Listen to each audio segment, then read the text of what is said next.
ਵਧੀਆ ਕੰਮ ਕਰ ਰਹੇ ਹੋ ਜੱਟ ਸਾਹਿਬ। ਅਸੀਂ ਖੁਦ ਕੈਨੇਡਾ ਦੇ ਵਿੱਚ ਸਾਡਾ ਕੋਈ ਸਫਾਈ ਕਰਨ ਵਾਲਾ ਨਹੀਂ ਹੁੰਦਾ। ਅਸੀਂ ਖੁਦ ਆਪਣੇ ਘਰਾਂ ਦੇ ਵਿੱਚ ਕੂੜਾ ਕੂੜਾ ਲਾਉਂਦੇ। ਉੱਥੇ ਸੜਕਾਂ ਦੇ ਉੱਪਰ ਵੀ ਕੋਈ ਸਫਾਈ ਕਰਨ ਵਾਲੇ ਨਹੀਂ, ਸਿਰਫ ਮਸ਼ੀਨਾਂ ਸਫਾਈ ਕਰਦੀਆਂ। ਕਿਸੇ ਬਿਲਡਿੰਗ ਦੇ ਵਿੱਚ ਸਫਾਈ ਵਾਲੇ ਜਿਹੜੇ ਨੇ ਕੋਈ ਐ ਨਹੀਂ ਹੁੰਦਾ ਵੀ ਮਿੱਟੀ ਘੱਟਾ ਉਡਾ ਰਹੇ ਨੇ, ਬੜੇ ਰਿਸਪੈਕਟੇਬਲ ਹੁੰਦੇ ਨੇ, ਸਤਿਕਾਰਯੋਗ ਹੁੰਦੇ ਨੇ।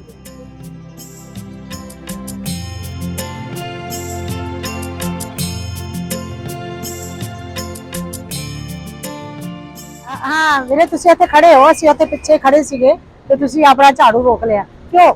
ਮਾਤਾ ਜੀ ਤੁਸੀਂ ਸਾਡੇ ਮਹਿਮਾਨ ਸੀ, ਇੱਥੇ ਮੁਲਕ ਸੀ ਸਾਡੇ ਆਏ ਤੇ ਸਾਡਾ ਫਰਜ਼ ਸੀ ਤੁਹਾਡੇ ਦੇ ਗੰਦਗੀ ਨਾ ਪੀਏ ਨਾ ਘਟਾ ਮਿੱਟੀ ਘਟਾ ਨਾ ਸਾਡਾ ਕੋਈ ਵੀ ਮਹਿਮਾਨ ਆਉਂਦਾ ਤੇ ਤੁਸੀਂ ਇੰਜ ਬਿਹੇਵ ਕਰਦੇ ਹੋ। ਹਾਂਜੀ ਅਸੀਂ ਐਸੇ ਕਿਉਂ?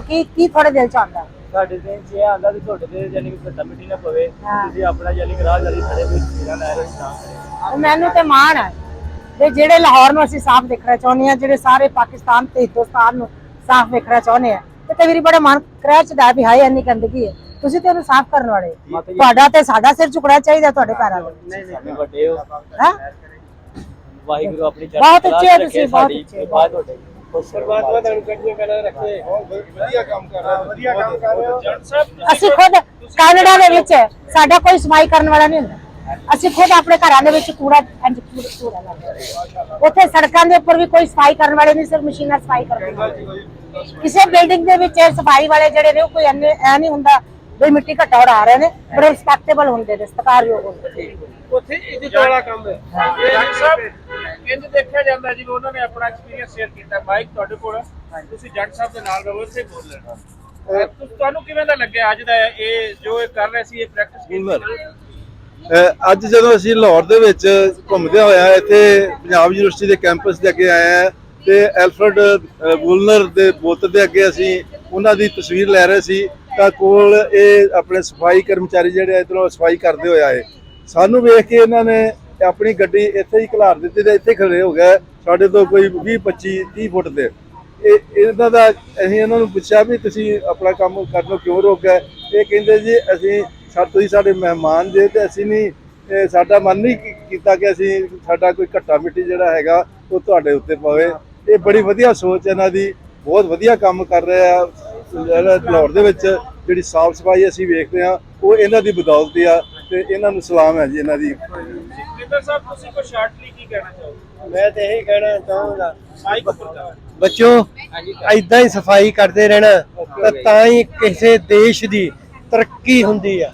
ਜਿਸ ਦੇਸ਼ ਦੀ ਤਰੱਕੀ ਦੇਖਣੀ ਹੋਵੇ ਉਹਦੀ ਸਫਾਈ ਵੇਖੀ ਜਾਂਦੀ ਹੈ ਤੇ ਉਹਦੇ ਬੰਦੇ ਦੇਖੇ ਜਾਂਦੇ ਆ, ਸਿਹਤਮੰਦ ਦੇਖੇ ਜਾਂਦਾ। ਜੇ ਆਪਣੀ ਸਫਾਈ ਹੋਊਗੀ ਤਾਂ ਆਪਾਂ ਸਿਹਤਮੰਦ ਰਵਾਂਗੇ, ਜੇ ਆਪਣਾ ਮਿੱਟੀ ਘੱਟਾ ਰਹੂਗਾ ਤਾਂ ਆਪਾਂ ਬਿਮਾਰ ਜ਼ਿਆਦਾ ਹੋਵਾਂਗੇ। ਇਸੇ ਤਰ੍ਹਾਂ ਪ੍ਰਮਾਤਮਾ ਤੁਹਾਨੂੰ ਚੜ੍ਹਦੀਆਂ ਕਲਾ ਰੱਖੇ, ਇਸੇ ਤਰ੍ਹਾਂ ਸਫਾਈ ਆਪਾਂ ਕਰਦੇ ਰਹਿਣਾ ਔਰ ਲੋਕਾਂ ਦੇ ਮਨਾਂ ਨੂੰ ਵੀ ਸਾਫ਼ ਕਰਨਾ ਨਾਲ ਨਾਲ। ਬਹੁਤ ਬਹੁਤ ਸ਼ੁਕਰੀਆ ਤੁਹਾਡਾ। ऐसी जी एक खूबसूरत स्टोरी असी कह सकते हैं, मुहब्बत की स्टोरी, प्यार की स्टोरी, सांझ की स्टोरी, इंसानियत की स्टोरी ਜਿਹੜੀਆਂ ਸਾਨੂੰ ਘੱਟ ਵੇਖਣ ਦੇ ਵਿੱਚ ਮਿਲਦੀਆਂ ਨੇ। ਇੱਥੇ ਆ ਕੇ ਜਦੋਂ ਇਨਸਾਨਾਂ ਦਾ ਪਿਆਰ ਦੇਖਦਾ ਤਾਂ ਉਹਦੇ ਤੇ ਫਿਰ ਕੋਈ ਤਬਕਾਤੀ ਕੋਈ ਕਲਾਸ ਕੁਐਸਚਨ ਉਹ ਨਹੀਂ ਆਉਂਦਾ। ਮੁਹੱਬਤ ਇਨਸਾਨ ਦੇ ਅੰਦਰ ਹੁੰਦੀ ਹੈ, ਉਹ ਬਹੁਤ ਉੱਚੇ ਲੈਵਲ ਦੇ ਲੋਕਾਂ ਤੇ ਵੀ ਆਉਂਦੀ ਹੈ ਔਰ ਮੇਰੇ ਜਿਹੇ ਥੱਲੇ ਵਾਲੇ ਲੋਕਾਂ ਦੇ ਲੈਵਲ ਦੀ ਵੀ ਉਹਨਾਂ ਦੀ ਮੁਹੱਬਤ ਹੁੰਦੀ ਹੈ। ਸੋ ਸਾਨੂੰ ਰਿਸਪੈਕਟ ਕਰਨੀ ਚਾਹੀਦੀ ਹੈ ਸਾਰੇ ਇਨਸਾਨਾਂ ਦੀ। ਜਿਵੇਂ ਇਹਨਾਂ ਦਾ ਕਮਲ ਸਾਨੂੰ ਚੰਗਾ ਲੱਗਾ, ਅਸੀਂ ਇਹਨਾਂ ਕੋਲ ਖੜੇ ਹੋਏ, ਇਹਨਾਂ ਨੂੰ ਐਪਰੀਸ਼ੀਏਟ ਕੀਤਾ। ਅਸੀਂ ਚਾਹਾਂਗੇ ਕਿ ਸੁਸਾਇਟੀ ਦਾ ਜਿਹੜਾ ਪੂਰੀ ਹਰ ਕਲਾਸ ਇਹਨਾਂ ਦੀ, ਸਾਡੀ ਸੁਸਾਇਟੀ ਦੀ ਹਰ ਕਲਾਸ ਇਹਨਾਂ ਦਾ ਰਿਗਾਰਡ ਕਰੇ ਤਾਂ ਕਿ ਇਹਨਾਂ ਨੂੰ ਲੱਗੇ ਕਿ ਅਸੀਂ ਇੱਕ ਨੋਬਲ ਕਾਜ਼ ਦੇ ਨਾਲ ਜੁੜੇ ਹੋਏ ਹਾਂ। ਸਾਡਾ ਪ੍ਰੋਫੈਸ਼ਨ ਨੋਬਲ ਹੈ, ਲੇਕਿਨ ਅਫਸੋਸ ਕਿ ਇੱਥੇ ਕੁਝ ਦੁਤਕਾਰਿਆ ਜਾਂਦਾ ਹੈ। ਅੱਜ ਦੀ ਕਹਾਣੀ ਉਹਨਾਂ ਲੋਕਾਂ ਲਈ ਹੈ, ਅੱਜ ਦੀ ਵੀਡੀਓ ਉਹਨਾਂ ਲੋਕਾਂ ਲਈ ਹੈ ਕਿ ਤੁਹਾਨੂੰ ਆਪਣੇ ਰਵੱਈਆਂ ਤੇ ਗੌਰ ਕਰਨਾ ਚਾਹੀਦਾ ਹੈ। ਕੈਨੇਡਾ ਤੋਂ ਆਏ ਹੋਏ ਲੋਕ ਅਗਰ ਇਹਨਾਂ ਨੂੰ ਸੀਨੇ ਨਾਲ ਲਾ ਸਕਦੇ ਹਨ ਤੇ ਸਾਡੇ ਆਪਣੇ ਹੀ ਲੋਕ ਹਨ, ਇਹ ਸਾਡੇ ਲਈ ਹੀ ਕਰ ਰਹੇ ਹਨ। ਜਿਹੜਾ ਅਸੀਂ ਕਹਿੰਦੇ ਨਾ ਕੋਈ ਕੂੜਾ ਲੈਣ ਨਾਲ ਆ ਗਏ, ਬੁਨਿਆਦੀ ਤੌਰ ਤੇ ਕੂੜੇ ਵਾਲੇ ਨਹੀਂ ਹੁੰਦਾ, ਕੂੜੇ ਵਾਲੇ ਤਾਂ ਅਸੀਂ ਆਪ, ਉਹ ਤਾਂ ਸਾਡੀ ਸਫਾਈ ਕਰਨ ਆਉਂਦਾ। ਸੋ ਇਹਦੇ ਤੇ ਸੋਚਣਾ, ਔਰ ਜਦੋਂ ਤੁਸੀਂ ਸੋਚੋਗੇ ਤਾਂ ਤੁਹਾਡੇ ਜ਼ਿਹਨ ਦੇ ਵਿੱਚ ਤੁਹਾਡੇ ਸਾਹਮਣੇ ਇੱਕ ਨਵੀਂ ਦੁਨੀਆ ਖੁੱਲ੍ਹੇਗੀ।